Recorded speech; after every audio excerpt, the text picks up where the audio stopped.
ఒక్క scratch card మీ bank ఖాతాను ఖాళీ చేయగలదు.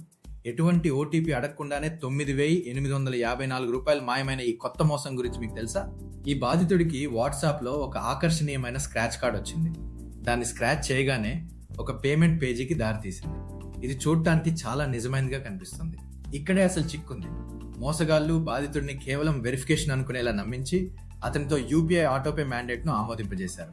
దీనికి ఎటువంటి పాస్వర్డ్ అవసరం లేదు. ఆ ఆమోదం పొందిన వెంటనే మోసగాళ్ళు బాధితుడి ప్రమేయం లేకుండా, ఎటువంటి ఓటీపీ లేకుండానే అతని ఖాతా నుండి రూ. 9,854 నిశ్శబ్దంగా డ్రా చేశారు. బ్యాంక్ అలర్ట్ వచ్చేసరికి డబ్బు పోయింది. అదృష్టవశాత్తు కన్స్యూమర్ కమిషన్ దీన్ని బ్యాంక్ భద్రత లోపంగా గుర్తించింది.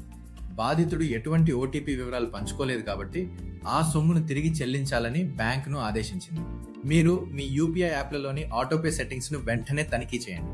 మీకు తెలియని లేదా అనవసరమైన మ్యాండేట్లు ఏవైనా ఉంటే వెంటనే వాటిని రద్దు చేయండి. గుర్తుంచుకోండి, అవగాహనే మీ కవచం. ఒకవేళ మీరు మోసపోతే ఆలస్యం చేయకుండా వెంటనే 1930కి కాల్ చేయండి లేదా సైబర్ క్రైమ్ పోర్టల్లో ఫిర్యాదు చేయండి. సురక్షితంగా ఉండండి.